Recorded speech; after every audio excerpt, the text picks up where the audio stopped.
Well, welcome and good morning. I'm glad all of you could join us today for our candidate forum with the United States Congresswoman Ann Wagner and Missouri State Senator Jill Schupp. Both elected officials are running in the November 3rd election to represent the 2nd Congressional District. I'm Austin Walker, Vice President of Public Policy at the St. Louis Regional Chamber. I'd first like to thank Congresswoman Wagner and Senator Schupp for taking time out of their busy schedule to be with us today. I also want to thank their professional staff for their hard work in planning this forum. And one final thank you to St. Louis Regional Chamber's 2020 public policy sponsors, whose contributions support all of our policy programming throughout the year. Before we start, I want to lay out how the candidate forum will work. I want to make clear what our forum is and what it isn't. Our candidate forum provides the opportunity for both candidates to talk about some of the most pressing issues facing the business community and how they might handle those issues as representatives of the 2nd Congressional District. Our forum is not a debate and certainly not a place to attack your opponent. Instead, we want to hear each candidate's ideas and policies that'll help drive our region forward. Both candidates have agreed to the following forum rules. Senator Schupp will be first in a 25-minute question and answer segment. Then Congresswoman Wagner will answer those same questions in her 25-minute segment. The questions were agreed to upon beforehand, and both candidates will receive the same amount of time to answer each question. There are 8 questions, so each candidate will have about 2 to 3 minutes to answer. 2020 has brought significant challenges for our regional business community, including a pandemic that has shut down many of our region's businesses and civil unrest that has shed light on some pressing issues the business community is uniquely positioned to address. We look forward to hearing both candidates' answers to the issues and many more in our forum. Both candidates have also supplied a bio for us to read for you today. As the incumbent, Congresswoman Wagner has chosen to go second. So without further ado, I'd like to introduce the senator from the 24th District of Missouri, State Senator Jill Schupp. Jill Schupp is an experienced community leader, former teacher, and business executive running for Congress to fight for Missouri families. One of the first in her family to graduate from college, Jill attended the University of Missouri, where she earned a bachelor's degree. She went on to earn a teaching certificate from the University of Missouri St. Louis and taught elementary school before joining an advertising agency where she helped businesses grow. She and her husband, Mark, are the proud parents of 2 grown children. When Jill learned that students and their teachers were unable to concentrate in their classrooms that lacked air conditioning, she took action. Jill, a determined problem solver, became involved in district issues and won a seat on the school board. She went on to serve on the city council and then the Missouri State House and currently represents the 24th District in the state Senate. She quickly established a reputation as a dedicated public servant who finds common ground and works across the aisle to get things done.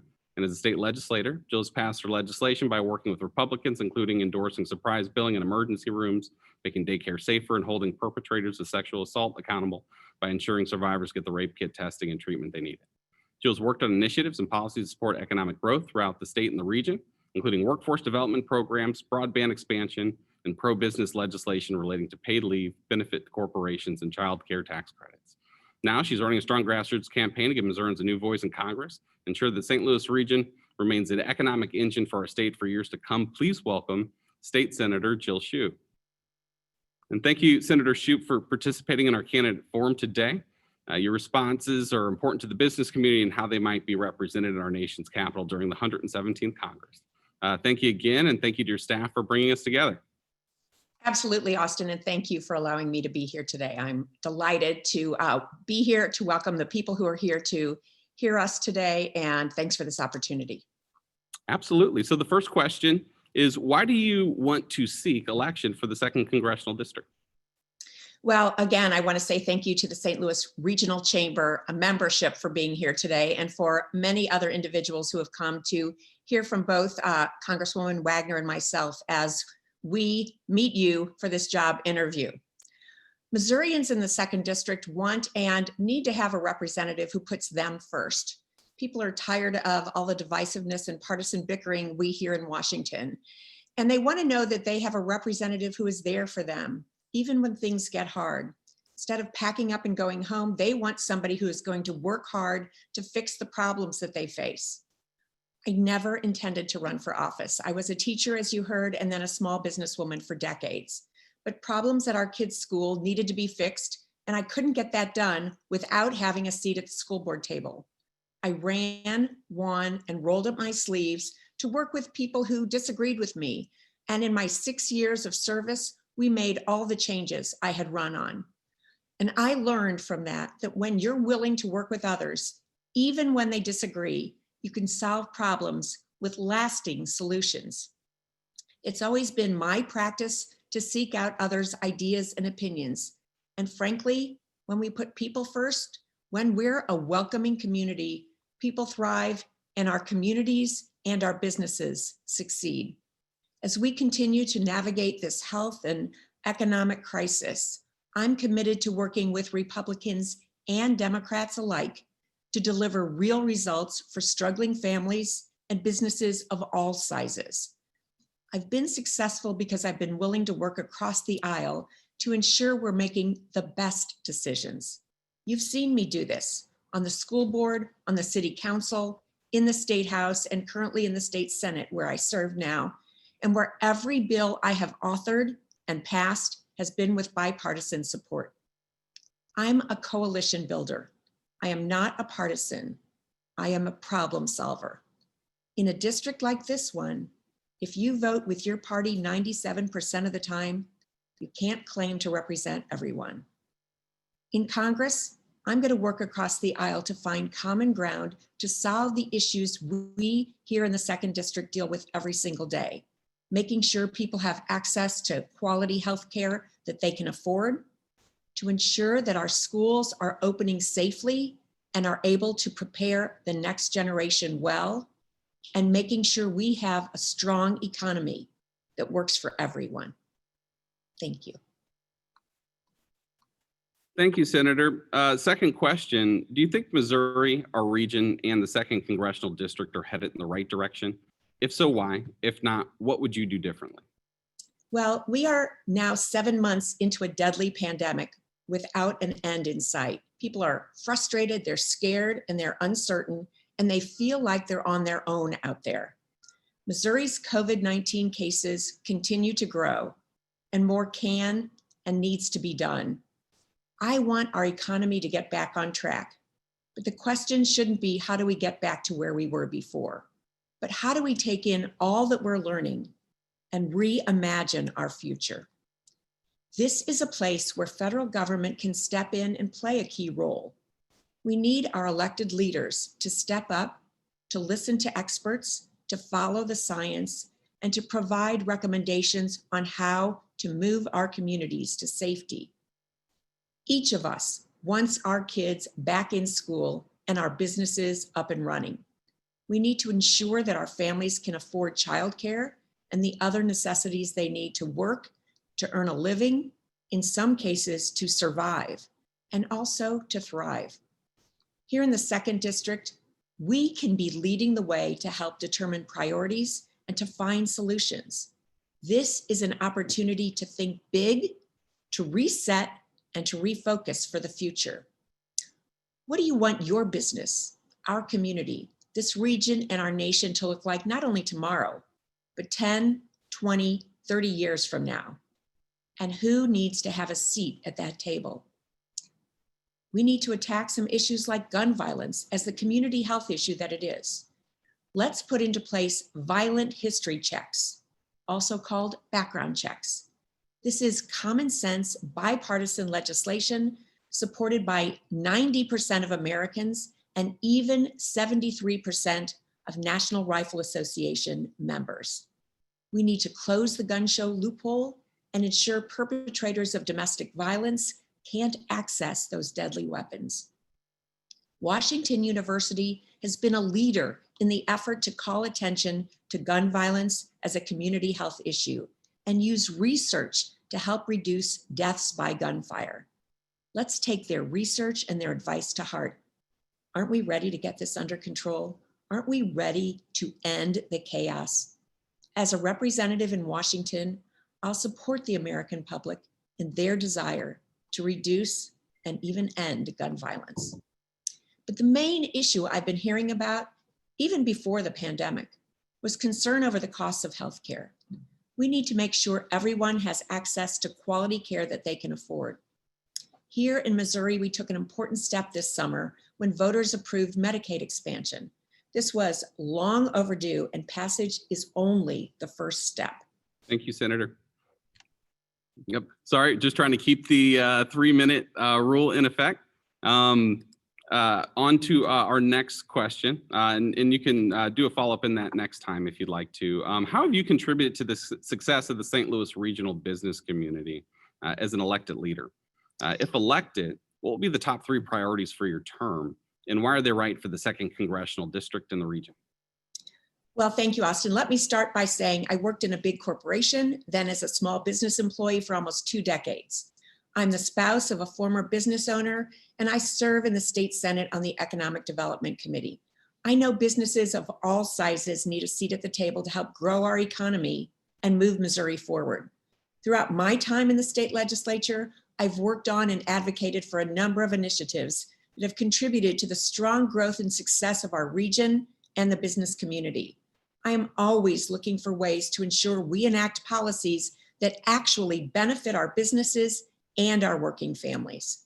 I worked closely with businesses, big and small, to introduce the Missouri Paid Earned Family Medical Leave Act, which is an employee-funded program that provides Missouri employees access to paid leave so that they can care for their families during critical life events.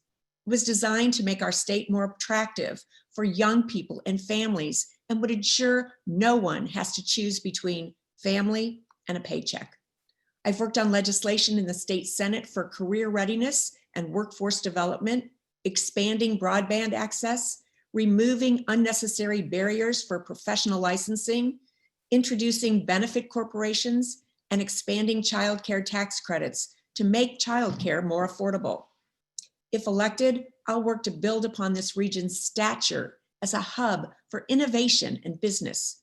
We must incentivize young people to move here so that those entrepreneurs of tomorrow come to live and work right here in our region. We need policies and a community that attracts young people and encourages them to put their roots down in a community that is both business and family friendly. That means quality, affordable healthcare options, good, safe schools, and options for quality education after high school that prepares people for their best future. And third, good paying jobs and economic growth, opportunity for all. I look forward to sitting down with you, the members of the St. Louis Regional Chamber, even virtually, but also more importantly, regularly in the coming years to regrow our region as the economic powerhouse it can be. Thank you, Senator. Many in our region and across the country are out of work due to the pandemic. What do you think needs to be done at the federal level to encourage workforce participation to help businesses reopen? Do you think there should be another federal relief package? And if so, what are the top programs or policies that need to be included to get businesses and people back to work? Well, Americans are struggling and they need relief right now. This is not the time to play politics. It's time for Congress and many others who have treated these negotiations like a political football to step up and get something accomplished for Missourians, for all Americans.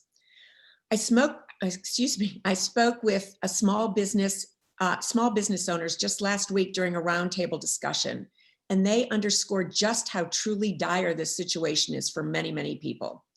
I spoke to individuals from the performing arts industry, the lighting industry, corporate flooring industry, a multi-store pharmacy owner, an attorney, an event planner, a manufacturer, a digital marketer, a scientific researcher, and more. And those people I spoke to made it clear that this is not a one-size-fits-all situation. We need to make sure appropriate relief goes to those who need it the most. We absolutely need additional relief and stimulus package, both for families and for businesses. We need to make sure families have what they need to put food on the table, to pay their mortgage, and to take care of themselves. And that likely means looking at our unemployment programs, so those who have lost their jobs due to the pandemic are able to provide for their families while they wait to get back to work. We also need to look at where the Paycheck Protection Program needs revision. Look, we all love LeBron James and the Lakers, but we don't think they need federal relief. We can make sure small businesses and struggling industries get the relief they need to pay the bills and take care of their employees. We also need to look at industry-specific relief.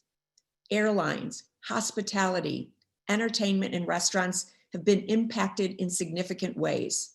A blanket aid package isn't going to cut it for many of these businesses, and it's our job to bring businesses of all sizes to the table to have discussions about what kind of relief is needed and for whom. But first things first, we're never going to be able to solve the economic crisis we're in if we don't solve the health crisis first. So we need to improve our testing, our tracing, and our treatment options, in addition to ensuring access to quality, affordable health care. Similarly, we should be thinking about and putting things into place that allow us to better prepare for whatever the next crisis may be.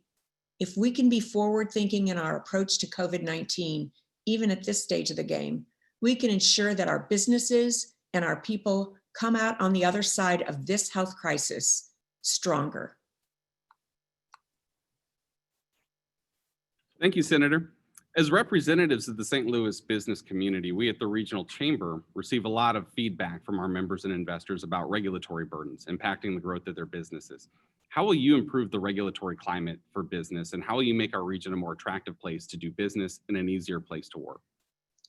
Well, Austin, in Congress, I'm going to work to build an economy that doesn't continue to squeeze the middle class and leave people behind. When the middle class has money to spend, they spend it, and it helps grow our economy.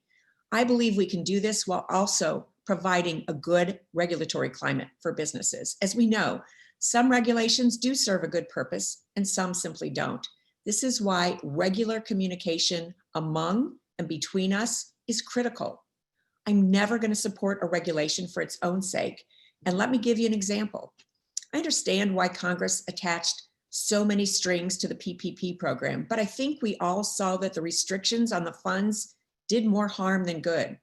Thankfully, a few months later, Congress was able to fix this and give small employers more flexibility. If we want to continue to be the economic engine of our state, we must encourage growth and development in our region and continue to build on the progress we've made in the ag tech industry, cybersecurity, transportation, finance, and bioscience. This requires businesses of all sizes to have a seat at the table. Let me tell you about a process I use to make the best decisions about policy. I'm going to talk about one of the bills I crafted a few years ago, along with a colleague from the House, Representative Tracy McCreary. We worked with SLU law students to research paid family and medical leave. Our goal was to develop a program that would work in Missouri to create a family-friendly environment to encourage young people to see Missouri as a forward-thinking state that supported a friendly work-life balance. This policy would allow employees to take a limited amount of time away from work when needed for the birth or adoption of a child, but also for dealing with the health of a child or a parent or oneself, or to take over new responsibilities when a spouse was deployed, those kinds of significant family and life adjustments. We wanted the employee to not have to choose between being there for their family or taking a paycheck. And we wanted employers to be able to use what they would have been paying that person for his or her salary to hire temporary help. Remember, this is an employee paid benefit. After much research and many meetings, we sent our proposed bill out to heads of corporations, large and small, and asked them to meet with us. We presented the bill and each of its components and asked for input. Every one of those businesses provided us with valuable feedback, and lots of it. And we headed back to the drawing board to address their many and their varied concerns. They helped us turn a good idea into a strong, smart piece of public policy. That's how I like to work. A very similar process involving a room filled with stakeholders and interested parties representing over a dozen groups was one I used to craft my Justice for Survivors Act, which became law during the past legislative session. I want you to understand about the processes I use to make good decisions about bills, about regulations, and about policies. As I've done in the state legislature, I'll always look for opportunities to streamline wherever possible to ensure our policies achieve our goals while supporting the growth of our economy, jobs, and business. Thank you, Senator. Got to move on to the next question. Our region has once again been traumatized by systemic racism and the realization of economic inequities in our community. What, if anything, do you think the federal government can do to help create more opportunities for groups that have been marginalized by the current system? Do you think police reform should be a part of the conversation? And what specifically would you support in the 117th Congress? Well, first, I want to say I have the utmost respect for our law enforcement and the role they play in our communities. I do not support defunding the police, and I'm grateful to for the work of first responders everywhere. I've worked closely with law enforcement and first responders throughout my time as a public servant in the city council, on the school board, and I have great relationships with those I've worked with. In the wake of George Floyd's tragic death and the nationwide peaceful protests, I strongly believe that we can bring all parties together to create a fair criminal justice system that keeps our communities safe and is responsive to the needs of people, not politicians. We need to build trust between law enforcement and the communities they're sworn to protect. Police reform is part of that conversation. This starts with demanding more accountability, ending practices in our policing that should not be employed, and assuring we have resources and support in place to deal with mental health issues, substance abuse in our communities. I believe most police officers want to do what's right by their communities, but we also need to hold bad actors accountable and swiftly remove them from their positions of power. But let's be clear, this is not just about policing.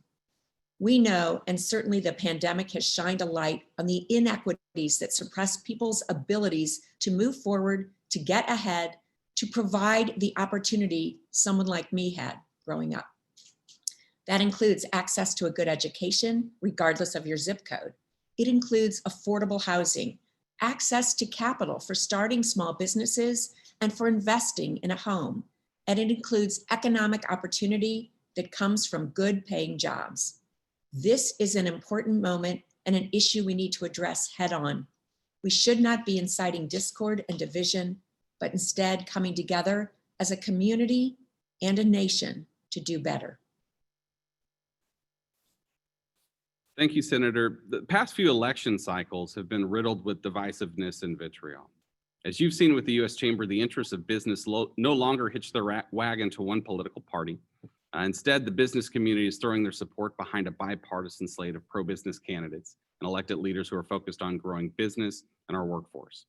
How have you in your legislative career reached out to members from the opposite party to get things accomplished? And how will you in the future work to bridge the partisan divide? Well, from the school board to the state legislature, I've earned a reputation as someone who works across the aisle to get things done. Look, good ideas can come from anywhere and everywhere, and I have and will work with anyone if it means accomplishing real results for the people I've been elected to represent. I'm no stranger to representing an ideologically split district, and I pride myself on reaching out and asking to hear the concerns of the people in my community. It's the way I know we can find strong and lasting solutions. I've built a coalition of Republicans, Independents, and Democrats because I am a bipartisan problem solver, not a party candidate. You may have seen that longtime mayor, and more importantly for this question, lifelong Republican Harold Dealman endorsed my candidacy. He and I worked together when I served on the city council. We didn't always agree, but we worked with integrity and respect and developed a lasting friendship because we shared the common goals of supporting our community. And we both understood that those came from the heart. That's how we worked, and that's how I continue to work.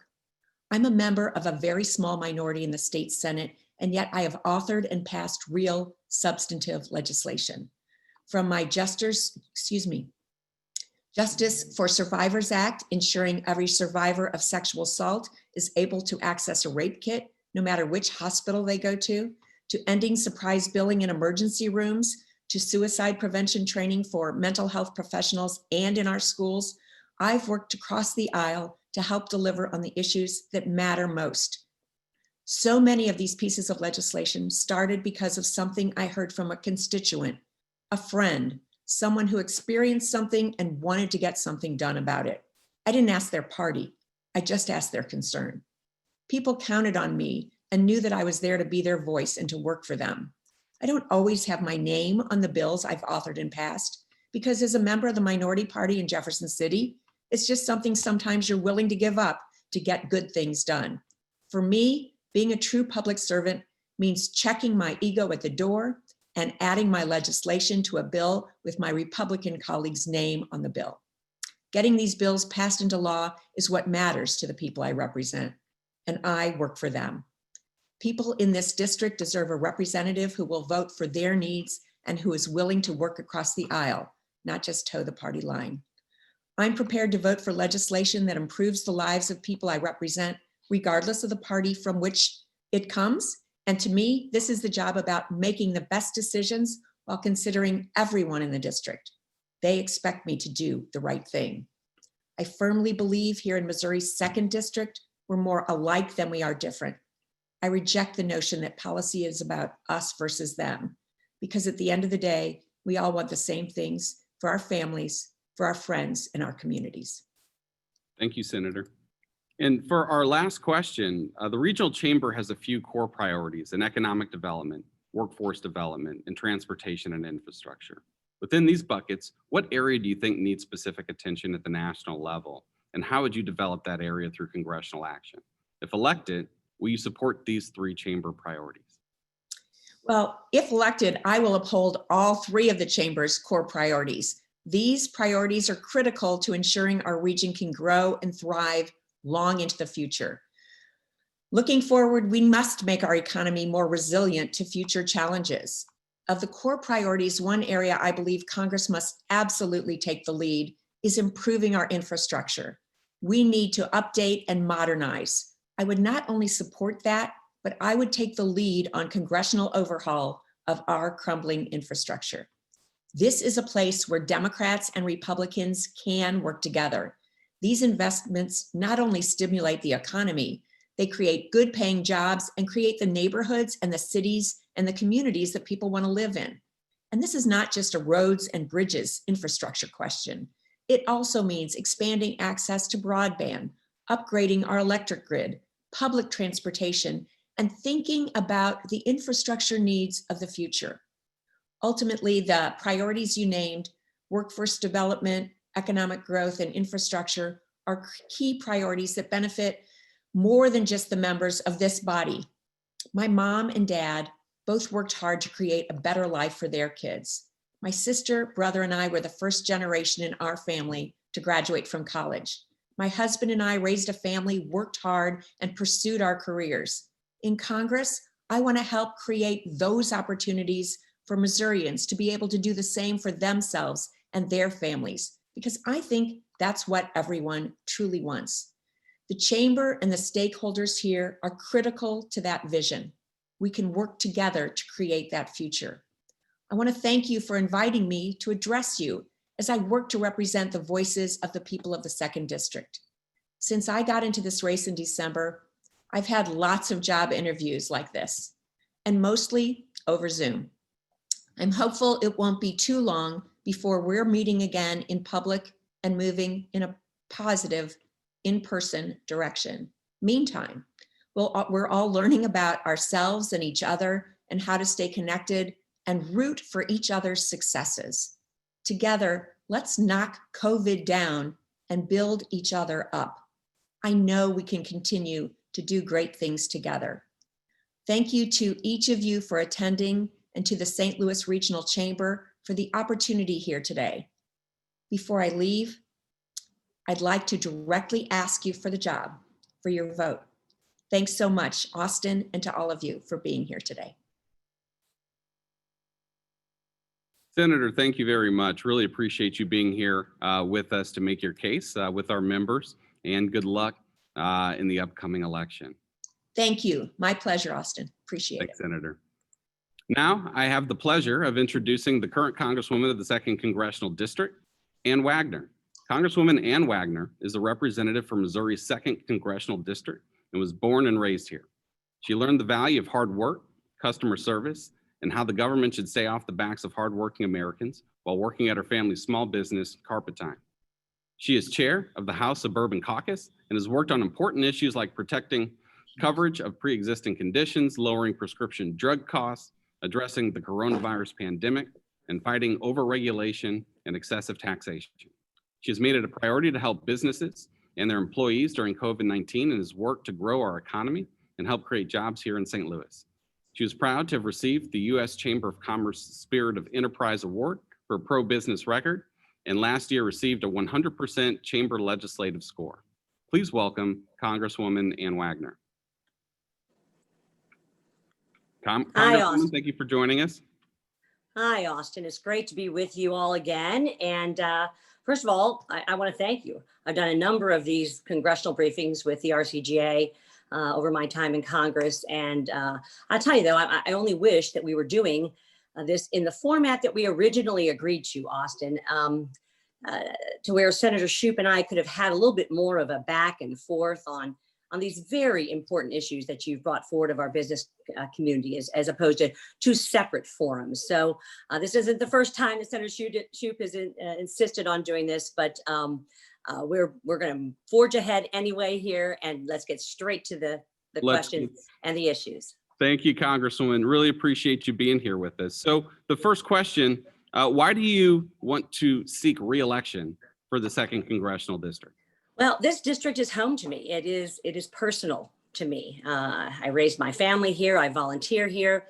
I work and worship here. And before, I worked at great companies like Hallmark Cards in Kansas City and Ralston Purina in St. Louis. My parents, as you mentioned, had a small business, carpet stores. And there I learned the value of a dollar, a strong Midwestern work ethic. I learned that customer is king, all about customer service and how important it is to get the government off your back and out of your way. Those values guide me, and they're shared values, I think, that reflect the 2nd District. Representing this community is one of the greatest honors of my life, and I consider it a great privilege to advocate for my hometown and reflect those values. Representing you means protecting your health and safety first, especially during this pandemic, rebuilding our jobs and the economy, ensuring that you keep more of your hard-earned money with lower taxes and less burdensome regulations. I want to be very clear here, Austin. Something I have always fought for is affordable and accessible healthcare, tailored to the individual's needs. There are two parts of the ACA, Affordable Care Act, that I have always supported. That is keeping kids on their parents' insurance, health insurance, until the age of 26, and supporting and covering, making sure that pre-existing coverage for those that have a pre-existing condition is absolutely covered. I voted at least 4 times, I believe, to protect pre-existing conditions and introduce legislation to embed pre-existing conditions coverage in your fundamental HIPAA rights. Even if the courts were to strike down ACA, your protections would still be there. I can tell you this, in the state legislature, Jill Schupp twice supported stand-alone Medicare for all, radical policy that would take away current health insurance of over 90% of the 2nd District and is counter to the needs of families here in St. Louis. Thank you, Congresswoman. Second question, do you think Missouri, our region, and the 2nd Congressional District are headed in the right direction? If so, why? And if not, what would you do differently?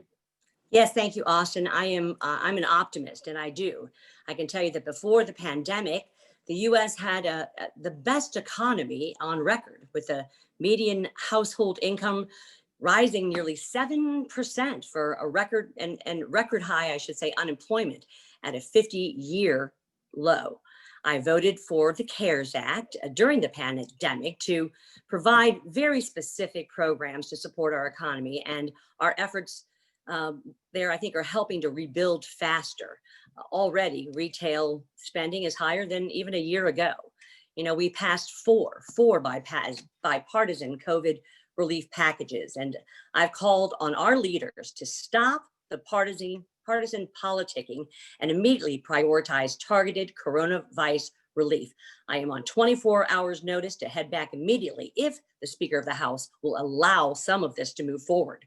Over the past 4 years, I've proudly worked to give the 2nd District middle-class family tax, probably the biggest tax cut, I'll say, in the history. Passed regulatory reform that will help businesses grow and families thrive. I've also voted for things like the REINS Act, legislation that would require any new regulation costing more than $100 million to be approved by Congress. Just one of the many regulatory reform measures that I've worked for. I also worked to shepherd through the USMCA, the US-Mexico Canada trade deal, a landmark trade agreement that is an enormous help and win for our workers here in the region, our small business, and our farmers and agribusiness community. Something essential that to that economic growth is, I also believe, to talk about common sense liability protections, not just for businesses, but also hospitals are reaching out for them, schools, state and local governments, they're all clamoring so that they can safely get back to work.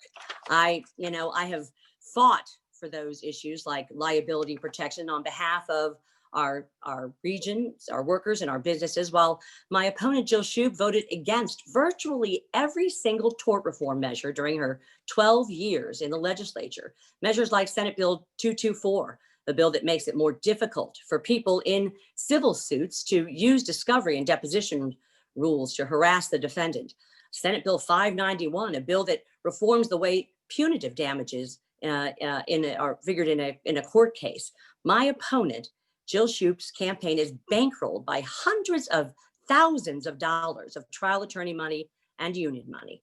In contrast, I voted for tort reform in Congress that would relieve the tremendous job-killing financial burden of frivolous lawsuits, including the Protecting Access to Care Act of 2017, the Fairness and Class Action Litigation Act, and the Innocent Party Protection Act. Congresswoman, thank you. How have you contributed to the success of the St. Louis regional business community as an elected leader? If reelected, what will be the top 3 priorities for your term? Why are they right for the 2nd Congressional District in the region? I think number 1, rebuilding from the pandemic. Healthcare would be number 2. And then protecting our community, keeping them safe and secure through our public safety. Those are, I think, 3 of the biggest goals we should have in 2021. I have proudly voted 4 separate times for coronavirus relief for our St. Louis region. And I voted to send stimulus checks to the American people, establish and refill the small business forgivable loan program known as PPP, give relief to our hospitals, open our schools, and our daycares with money provided from the CARES Act, provide housing assistance, and certainly we provided about $174 million to St. Louis County alone that should be now just finally, too many months later, but it's finally being distributed to our municipalities, funding vaccines, treatments, things of this nature. I'll continue putting Missouri families first, and I'm committed to the health and safety of every single constituent. I support free coronavirus testing and treatment. I voted for legislation to lower the cost of prescription drugs and have a bill that provides health insurance premium assistance to those who have lost their job during the pandemic. I'm proud to have a strong pro-business record and have received a 100% rating by the National Federation of Independent Business, that's the NFIB, 100% rating, and 100% from the National Association of Manufacturers, or NAM. From literally, Austin, doubling the R&D tax credit to voting for free and fair trade legislation like TPA and USMCA, to hitting back at EU and Chinese trade barriers, to growing our manufacturing jobs and preventing business closures. During the pandemic, I supported legislation to establish a healthy workplace tax credit, giving businesses a refundable tax credit against payroll taxes for expenses like extra cleaning, COVID testing, and PPP, et cetera. I'll just say that my record stands in stark contrast to my opponent, Jill Schupp, who received an extremely low 20% rating from the NFIB, and as a state senator received as low as a 26% rating from Missouri's Chamber of Commerce. She even voted against House Bill 2540, a bill that would have cut the income tax rate. Workers and businesses, they're overtaxed, and they deserve a representative who's going to fight to lower their taxes, not block that kind of common sense legislation, Austin. Thank you, Congressman. I'll just remind you to direct the responses towards the questions, not your opponent, as a forum, not a debate. Appreciate that. I sure wish it was a debate, Austin, as we had all laid out last week, but I understand, but we appreciate you being here for our members and answering, the questions. So I'm pleased to. Many in our region and across the country are out of work due to the pandemic. What do you think needs to be done at the federal level to encourage workforce participation to help businesses reopen? Do you think there should be another federal relief package? And if so, what are the top programs or policies that need to be included to get businesses and people back to work? Yeah, I've been helping the business owners apply for their small business PPP loans since day one.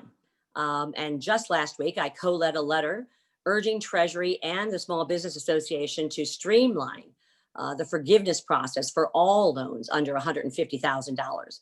I signed a discharge petition to force the Speaker Pelosi's hand and bring up legislation to restart a second round of small business loans with more flexibility, using the $138 billion that was left over from the CARES package. There's no reason to be playing politics. The Speaker must let these things go through.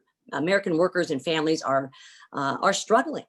We need another relief package. Again, Speaker Pelosi keeps bringing up the same partisan $2.5 trillion package. It's a massive 2,000-page bill that actually many of her own Democrats have voted against. It would not include liability protections for businesses trying to do the right thing, but it would give stimulus checks to illegal immigrants and make it harder for low-income Americans to get back to work. If this were enacted, I think companies would go out of business and workers would lose their jobs. And many provisions have nothing to do with COVID whatsoever. Again, I have to say that not only did Jill Schupp vote against the income tax cut, she also was the only state senator who voted against SB 884, a corporate tax cut. As a policy, it's very helpful that our businesses who are trying to stay afloat and rebuild after the pandemic have these kinds of tax incentives. I can't imagine being the only state senator to vote against a corporate tax cut. The fact is, as far as I'm concerned, Austin, pretty clear. And on my opponent's record, Jill Schupp is anti-business and has earned the F rating she deserves by the Missouri Chamber and the NFIB. Congresswoman, thank you. Please, I'll just remind you again to keep the responses directed towards the question, not your opponent. It is that kind of season right now, but we appreciate your cooperation.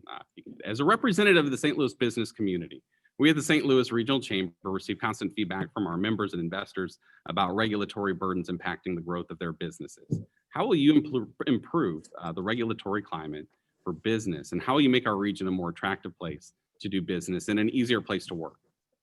Well, business growth is absolutely key to St. Louis's prosperity, Austin, which is why I've visited many businesses across the district to listen directly to you about how the government can better serve you and help you apply for tariff waivers, exemptions, and create jobs, and serve as your liaison with these agencies as you deal with them on a daily basis.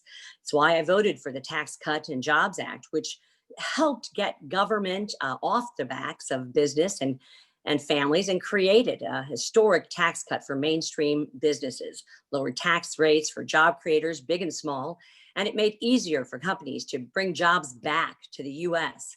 I also voted for the Economic Growth, Regulatory Relief, and Consumer Protection Act, which became law and provides regulatory relief to community banks and credit unions to ensure readily available access to capital for small businesses. In fact, last year, I'm proud to say that I received a 100% U.S. Chamber legislative score. I'm proud of that fact. Democrats, however, in Congress now continue to insist that we repeal the tax cuts that so many families have benefited from. And I don't think that's the right call. for Missouri's business. And it's certainly not the right call for Missouri families. This law doubled child tax credits, doubled standard deductions, lowered individual rates, and a family of four living in Missouri's 2nd district now is seeing an average tax cut of some $3,000. I supported legislation that will provide employers with liability protections, like I loved Senator Cornyn's Safe to Work Act, which the Chamber of Commerce did endorse. And I have stood with industries seeking loans and relief from burdensome taxes and regulations during the pandemic. I just find it deplorable that, again, my opponent has raised both income taxes, gas taxes, utility taxes, property taxes, income taxes. That's not what our economy needs now. Thank you, Congresswoman. Our region has once again been traumatized by systemic racism and the realization of economic inequities in our community. What, if anything, do you think the federal government can do to create more opportunities for groups that have been marginalized by the current system? And do you think police reform should be a part of the conversation? What specifically would you do to support that in the 117th Congress?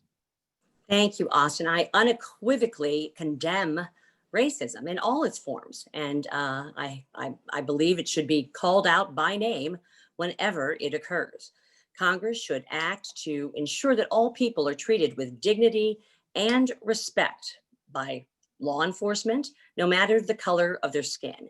That's why I voted for the Justice Act, a very wide-ranging reform package by Senator Tim Scott that makes everything from lynching a federal hate crime. It takes action to stop chokeholds, equips officers with body cameras. It scales down no-knock warrants and establishes reporting requirements to improve transparency and accountability for the use of force. I am proud that the St. Louis region and our police departments have adopted many of these police reforms and so many more. We are blessed to have an incredible police force here in St. Louis, in St. Charles and Jefferson County that is made up of so many brave men and women serving our community. So I'm proud to have the endorsement of the St. Louis Police Association, the Fraternal Order of Police, and the Independent Association of Firefighters. All of our first responders have jumped on board and are helping me as we move forward in this campaign. I can tell you, we can't stand for anybody who associates themselves with radical groups that want to defund our police. That's not okay. And the fact that Senator Schupp has voted against 5 public safety budgets in her time in the legislature, defunding state patrol, highway patrol, policing programs, that's not okay. This is an economic issue, Austin, because our communities need safe places to live and to work. Thank you, Congresswoman. The past few election cycles have been riddled with divisiveness and vitriol. As you've seen with the U.S. Chamber, the interests of business no longer hitch their wagon to one political party. Instead, the business community is throwing their support behind a bipartisan slate of pro-business candidates and elected leaders who are focused on growing business and our workforce. How have you in your legislative career reached out to members from the opposite party to get things accomplished? And how will you in the future work to bridge the partisan divide? Well, I tell you, I've been very disappointed by the partisanship and the vitriol in particular, especially the downright lies that my opponent and her outside groups have told during this campaign. I have always said that we must call each other to our highest and best, not our lowest and least. And I have been committed, and I have actually worked across the aisle to pass legislation under both Democrat and Republican majorities. 1/3 of the bills that I have both authored, written myself, that are my bills, and introduced have passed the U.S. House of Representatives during both GOP majorities and Democrat majorities.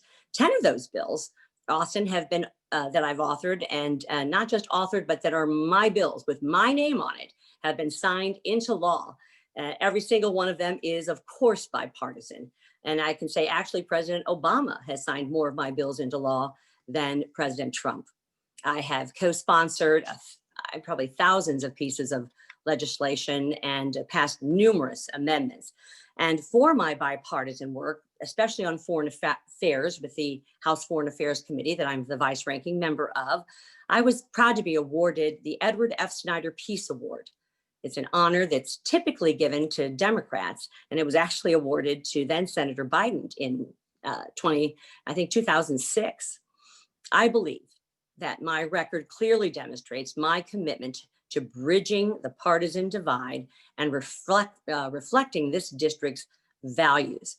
You can compare my bipartisan record of accomplishments to my opponents, who has never, ever, ever in her 12 years in the state legislature passed a bill with her name on it that she authored and signed into law. It's easy to co-sponsor or tag on an amendment. It takes real bipartisanship to get something done and deliver for your constituents. Thank you, Congresswoman. And this last question, I'll actually ask you to direct at our members, because it really is important, to the businesses in our region. The regional chamber has a few core priorities: in economic development, workforce development, and transportation and infrastructure. Within these buckets, what area do you think needs specific attention at the national level? And how would you develop that area through congressional action? If reelected, will you support these three chamber priorities? I absolutely will support them, Austin. I already am. On economic development, even beyond the CARES Act, I've committed to our businesses, and my votes have earned me the National Retail Federation's Hero of Main Street Award. I've fought for funding for the Navy's Super Hornets and construction of the NGA West Campus, which supports thousands of local jobs. And I've welcomed companies and that open factories and that offer companies and offices to employ workers in our region. I'm a supporter of something called the Starter Act to revitalize our nation's infrastructure. On workforce development, Republicans led a historic expansion of career and technical education, working with employers to train millions of Americans in this field. I co-sponsored the Propel Act to expand access to career and technical education by opening up Pell Grants for short-term apprenticeships or on-the-job vocational training.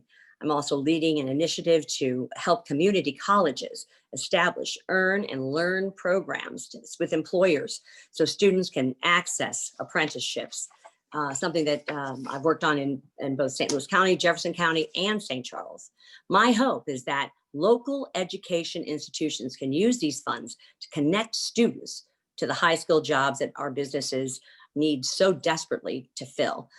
There's a reason, Austin, that my family has stayed here, put our roots down, and it's because we all believe that St. Louis can be and is the best place to live, work, and raise a family. It's really up to us to make sure that it's a reality. Well, Congresswoman, thank you very much. We really appreciate your time. Thank you for being on with us today and making your case with our members. And good luck in the upcoming election. Thank you so much. I'm proud of what we've done. I look forward to earning your trust and that of the voters as we go forward. Thank you, Austin, so very, very much. Thank you, Congresswoman.